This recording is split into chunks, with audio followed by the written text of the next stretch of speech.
the Artificer, a powerful force of raw creative energy, applied intellect, and insane ambition put together to create a powerful intellectual force that could destroy or fix the universe. Let's see which one happens. Oh man, I destroyed the universe again. Hey, it's Dungeons and Dragons. With me, PC, from the Adults Out of Order. We're adults and nothing's in order. And I'm here to bring you guys some fun D&D long form.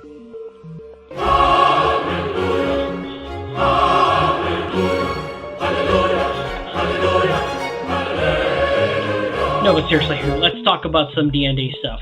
Starting with some classes. I plan on, in this series, to go through a list of classes, subclasses, associated stuff to teach you guys about the classes and what kind of fantasy you could run with them. So what is the fantasy of the Artificer? Artificer? Artificer? Is Artificer an Artificer? First director to use Chroma Key in his share specials. Yeah, he's an Artificer and a Bard. So what is the basic idea, the fantasy of the Artificer? Well, the Artificer is a type of mage and a craftsman and a warrior who focuses on their interaction with magic items, technology, and tools, basically using those in tandem in order to try and improve, possibly even break down the world around them. They are an intelligence-based class, so you will be highly intelligent and motivated, but possibly a little bit more rustic and a little more applied than theoretical compared to something like the Wizard. But let's see how those classes interact later. We're going to go through basically a structured method of breaking down what the Artificer is, the subclasses, some things like spells, feats, possible backgrounds, what kind of races you could use with them, and eventually in subsequent videos I'll go through a lot of the things separately in order to expand more on things like infusions, as well as subclasses and spells. I think that would be really fun, so I hope you guys stick around for the ride. And now, let's get into the Artificer. So starting off, your hit dice is a D8, basic average hit dice. You have proficiencies with light armor, medium armor, shield, generally studded leather or scale mail. You have proficiencies in simple weapons. Mind you, this is what you're starting with, and later on, depending on your subclass, you could easily get more. You have proficiency with thieves' tools, tinker's tools, and one other kinds of tools. I tend to usually take smith's tools. You also have saving throws in Constitution and Intelligence. Constitution because you want to avoid going boom, and Intelligence because your brain does the boom. Those jokes. You also get skills in Arcana, History, Intelligence, Medicine, Nature, Perception, and Sleight of Hand. You notice there's a lot of applied sciences there, a lot of intelligence-based stuff, and some dexterity things. Because you're good with your hands. Speaking of being good with your hands, this is one of the two classes that gets Thieves' Tools proficiencies, along with Rogue, so that's useful. You also possibly can pick up any two simple weapons, like Crossbow, and a Dungeoneer's Pack, which I guess you just kind of have. I don't really see anybody bringing out the Dungeoneer's Pack during a critical moment. Can you imagine? It's like, oh, we're being surrounded by bandits. I'm going to whip out the Dungeoneer's Pack. I've inspired something for a campaign. I know it. So it's a good time to talk about the fact that you get an optional rule firearm proficiency if your game has firearms, and really, you should have firearms. They're super fun, and your players will love them. Then you can get firearm proficiency here just as like a default. You don't even have to take like a subclass for it, which is super cool because Artificer. I mean, come on, which member of your group is gonna end up building guns but an Artificer? I suppose Percival de Rolla was a fighter. Argument made. We move on. At level 1, you also get the Joy of Magical Tinkering. This is a small little effect you can put inside a mundane object, and you have to have either your thief tools or your artisan tools, and you can basically make it do something like shed a light, or record a message, or perhaps like put a visual effect up on something, or maybe some kind of small continuous town. It's basically like a low-grade version of prestidigitation. In fact, if you have prestidigitation, or like thaumaturgy or druidcraft from different sources, you can have simultaneous effects going on and put on a show. I really like things where you can put on a show. I enjoy spectacle. This is basically Iron Man projecting what's going on in his phone up onto the screens to commandeer the meeting. It's super fun. Level 1. We're already having fun. Level 2, Electric Boogaloo. You get infusions. You get 4 of them, and you can only have 2 active at a time. You do get 2 extra at levels 6, 10, 14, and 18, but you can only have half of them active at the same time. So while you will have a maximum of 12, you can only have 6 active at the end. How many ever you have? Half of that many is active. So yes, you do have to be choosy, but it can still be very fun to do so. Also, don't be stingy with them, because you can give them to your friends too. And the fun part is that there's a pretty nice list of them. I won't go through all of them, because they really do deserve their own video, but we will go over them eventually. I don't know what I'm going to call it. Maybe like infusion, confusion. I don't know. I'm spitballing here. Infusions. They're like cocktails for your magic and items. Also at level 2, you get spellcasting. You have a number of spells equal to your intelligence modifier, plus half your artificer level rounded down. You start with 2 cantrips, and then number of spells equal to the equation I just said, and that's what you start off with, eventually growing over time, until you will finally have, if you max out your intelligence modifier, you will eventually have 15 spells regularly, and this does not obviously count your cantrips, which are a separate list, and this does not count your subclass spells, as well as spells you might get from feats, or your race, or stuff like that. So if you want to invest in those alternate sources and max out your spell list, go ahead. It'll be super fun. 15 spells, that'll be your maximum if you max out your intelligence modifier and get to level 20. So pick carefully. If you notice the spell list, it's a lot of stuff you can do with tools. There's a lot of enhancements, a lot of support, a little bit of healing, a lot of offense. It's a nice little mixed bag of practical stuff. It feels sort of like an almost Bard-like list, whereas Bard is more vocal stuff and more performative stuff. This is more of that applied knowledge material. There's a definite flavor they're going for, and you can do a little bit of everything, so really figure out the role you want your Artificer to take and decide your spells by that. Level 3, Potpourri. So, at level 3, you get the right tool for the job. If there's a certain tool that you need that you don't have from any sort of place, you can go ahead and create it with an hour of uninterrupted work, which can happen during a short or long rest. And of course, if you use this feature again, the tools you created previously will go bye-bye and will be replaced with the new tools. So, if there's anything you need, maybe you need to like do some glass blowing or calligraphy, or heck, anything you want, any sort of artisan tool, go ahead and make it, and you'll have it until you need it to use it again for a different set of tool. It's a pretty fun thing. It can really maximize your little tool belt and just make you the master of tools. It makes you one big tool. Wait, no.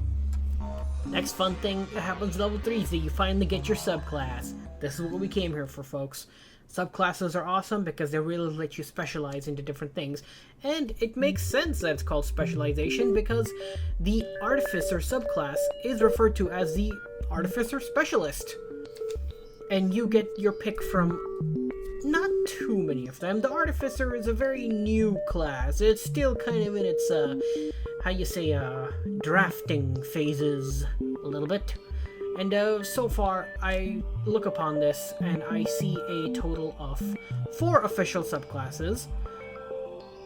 3 of them, Eberron, and 1 archived, Unearthed Arcana. So, doesn't have a lot of big impact in terms of how big the list is, but there's some fun features in there. They really do deserve their own videos. But let me just list them here for you. You get the Alchemist, You got the Armor, Artillerist, Battlesmith, Forge, Adept, Mastermaker, Maverick, and Archivist. I will go over them with a little bit more detail later in this video, and then they will have their own videos. So, the best thing about these is that you get certain proficiencies with certain tools. You get a batch of subclass spells, which add extra spells to your list. You just have them. You don't have to... And they're always prepared. You don't have to go out and rush to get them or anything. And then you get a bunch of features at levels 3, 5, 9, and 15. Those are your levels for your subclass features, and they're really fun to look forward to. We'll talk about them later.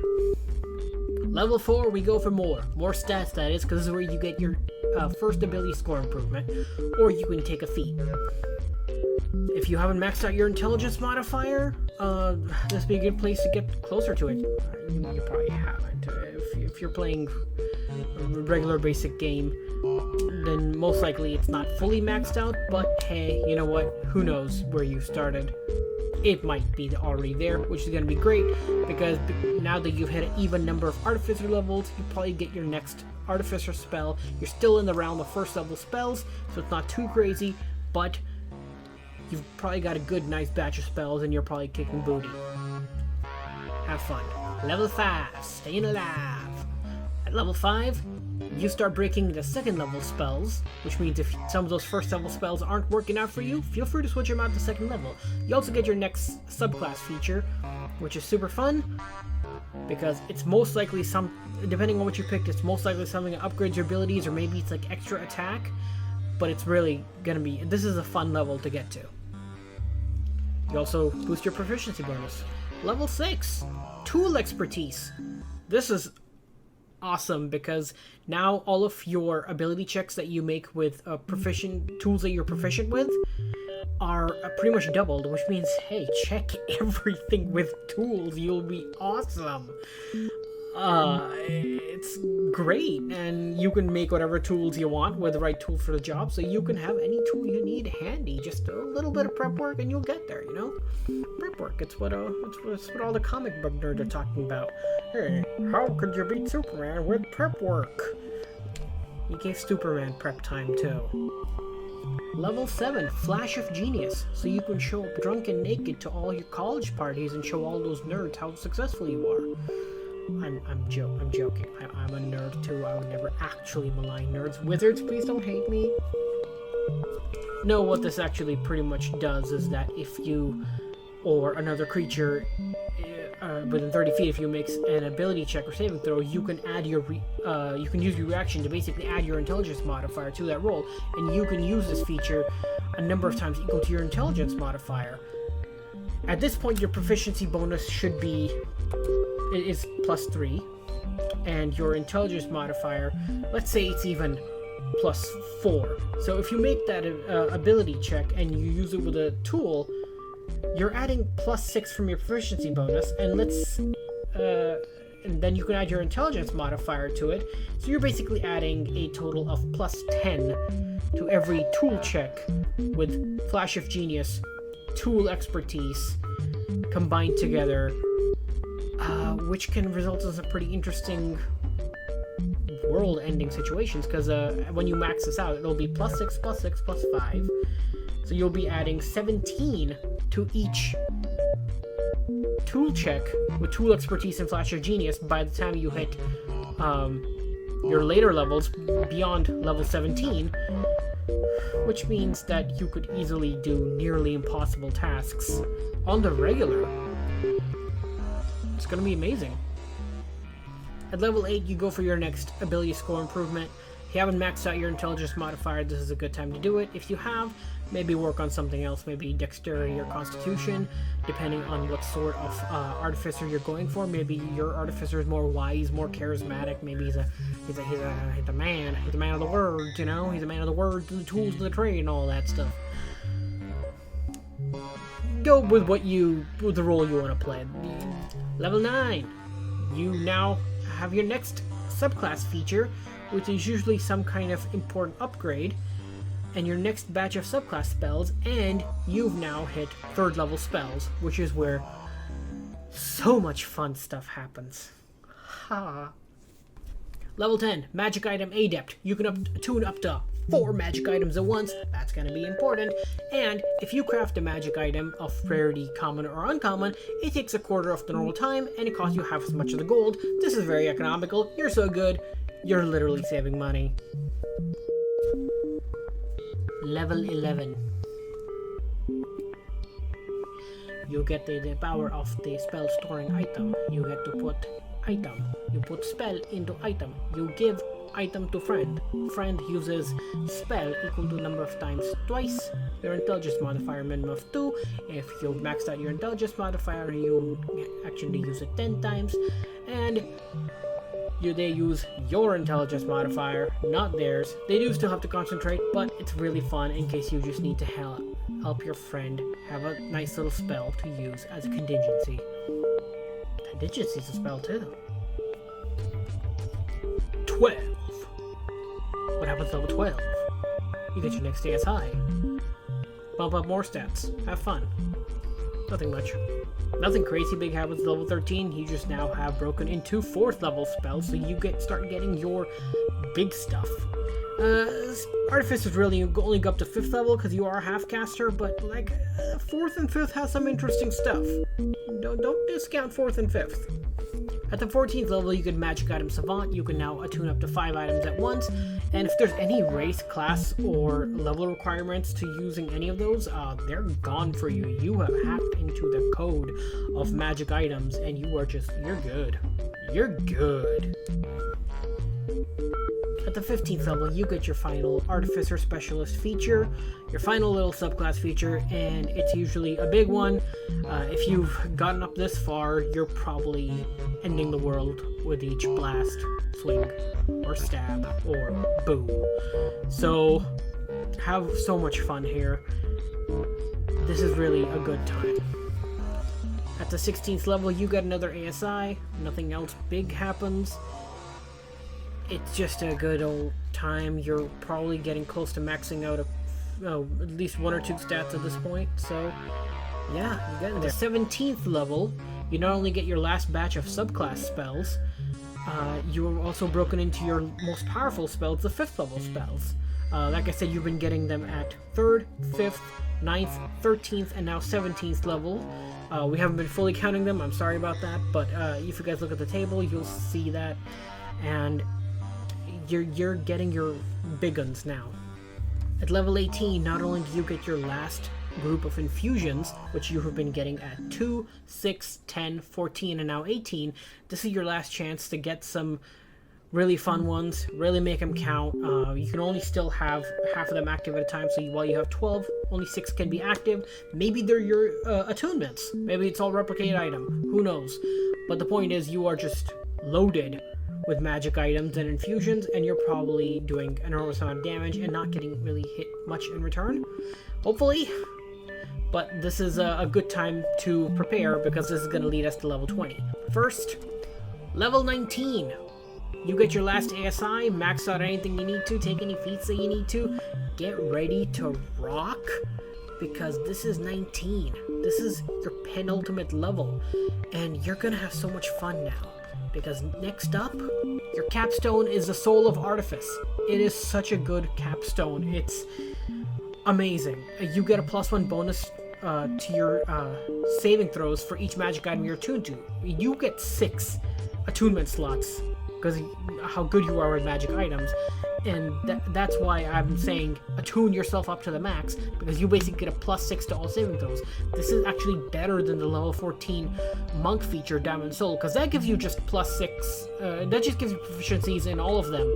This gives you a straight +6 to all of them without even having proficiencies. So the ones you do have proficiencies in, it's proficiency plus the 6. It's wild. You are so good at saving throws. And here's the best part. If you are reduced to 0 hit points and not killed outright, you can actually use your reaction to expend one of those infusions. You can drop to 1 hit point instead of 0. This can be useful for a lot of reasons. It basically brings you to the battle with functionally 6 extra lives. You're stacked for that final battle. It's amazing. Level 20 Artificers are broken. This is a good class. So now that we've talked about all your class features, let's talk a little bit about your subclasses and what their idea is. Like I said, they really do deserve their own video. We'll talk a little bit about them.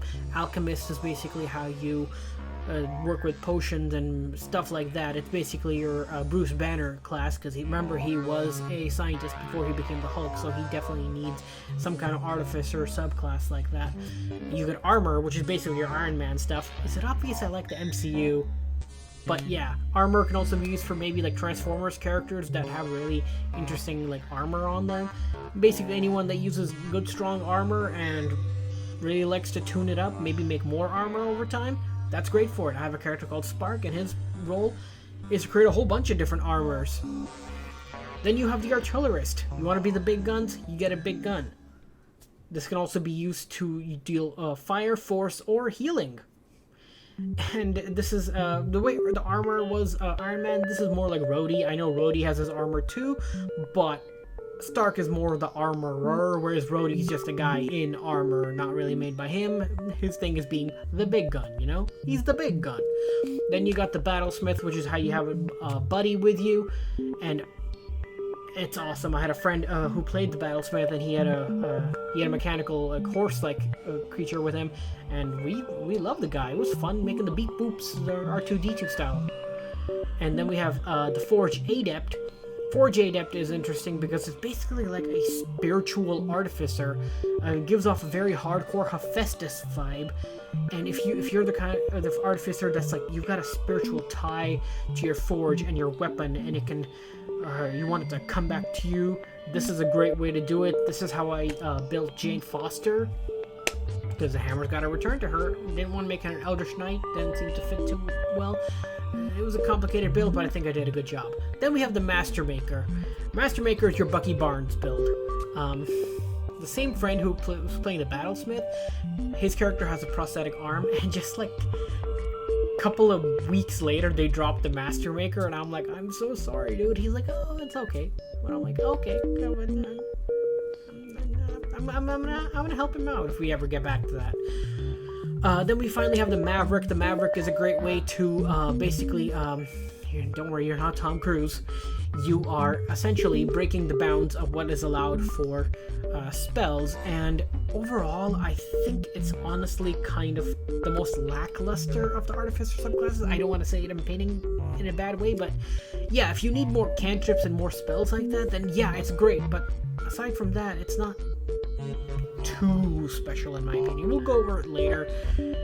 I'm trying really hard not to paint it in a bad way, but I'm not a big fan. Then we have the Archivist, which is basically how you play like a fancy schmancy librarian who deals psychic damage and walks around with a sort of a second brain on a stick, like a little mechanical head that can talk for you. It's like I said, we'll break it down.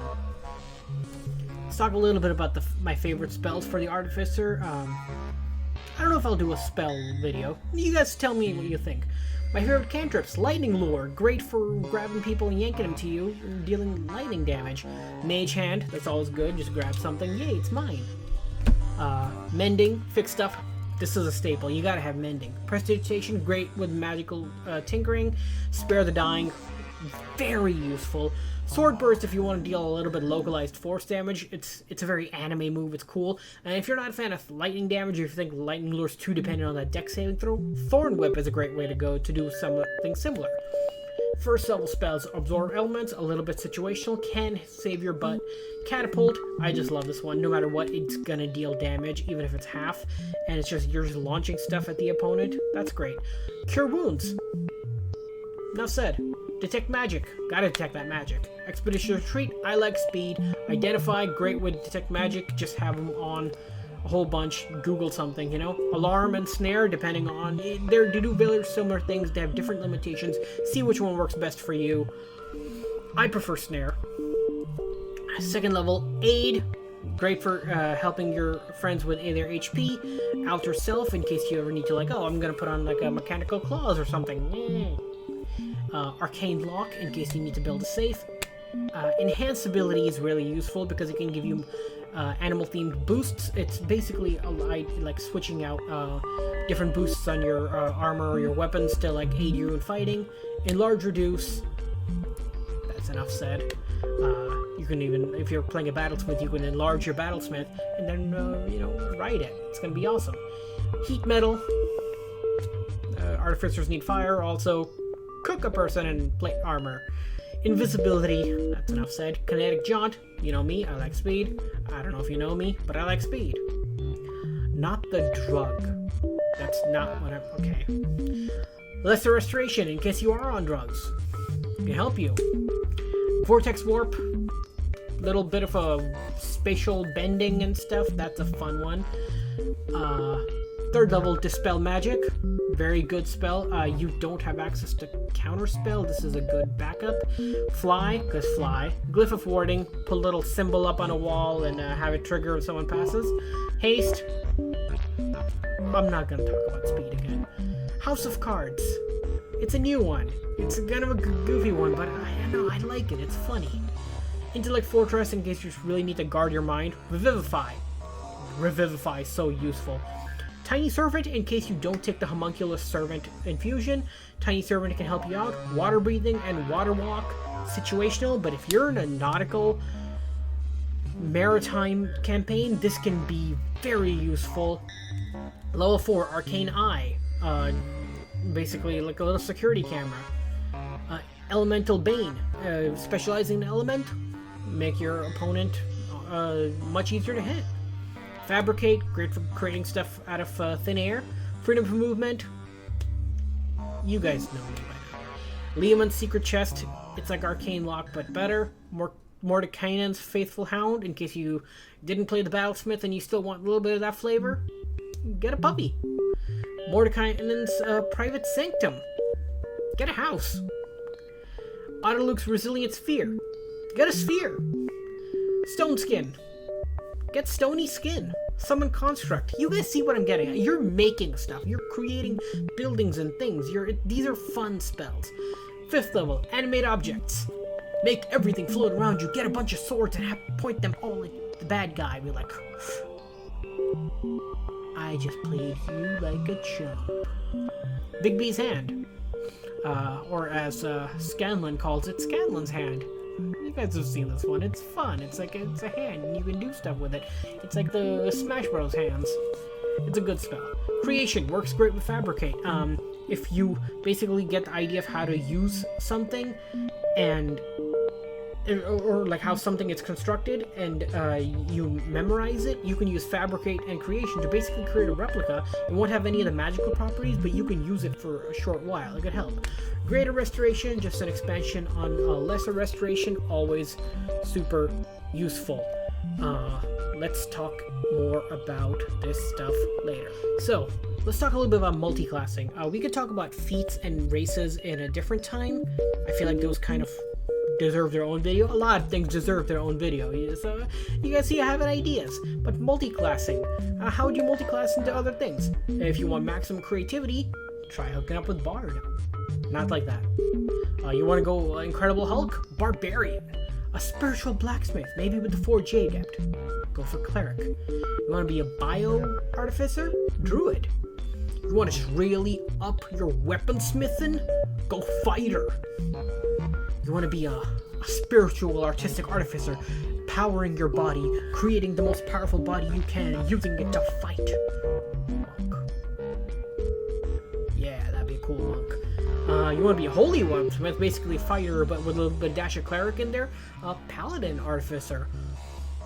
Ranger, unlimited ammo. You're a long-range fighter. You make your own ammo. It's just boom, boom, boom, boom, boom. Rogue, Sneaky Gunner. Rogue and Artificer is really good, by the way. Especially when you have certain proficiencies that line up in certain ways. Really good stuff. Sorcerer.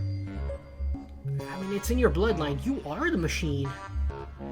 Warlock, Deus Ex Machina.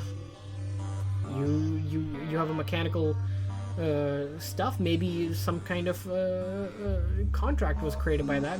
Hey, maybe you're a contractor. I see what I did there. Wizard, Big Brain Energy. This is probably the most harmonious one. They're both they're both intelligence-based classes, and you can just really maximize the same flavor, and it can be really fun. I know I said I would talk about feats and races later, but my personal favorite feats for Artificer are Keen Mind and Observant, basically giving you incredible big brain energy. I love big brain energy. I like analyzing stuff. I like looking at things through that sort of lens, and I like breaking stuff down. This video could have been so much longer, but I didn't want to go too crazy with things. But basically, you can now read lips, really look at things. With Keen Mind, you can memorize everything. And this works great with stuff like Fabricate and Creation, because you can, long story short, memorize details on how to build stuff and make it out of thin air with those spells, and it's awesome. And if you just read it over and over again with Keen Mind, you will never forget it. It makes you a great repository for information, so if you have a lore-heavy campaign, this can really help. I know a lot of people like to mess with Keen Mind, say it's not a great feat, but you know what? I have gotten great use out of it. I enjoy it. I love it. So if you're playing the right kind of character that really relies on their giant brain to get the stuff done, that's a good combination. So I hope you guys look at this and enjoy it. Next up will probably be my breakdown of the Alchemist subclass. We're gonna Hulk out a little bit, because that is the Hulk. And in the meantime, I gotta take care of some stuff. So my name is PC. This is Adults Out of Order. We're adults and nothing's in order, and I gotta fix the universe. Yeah, I broke it again.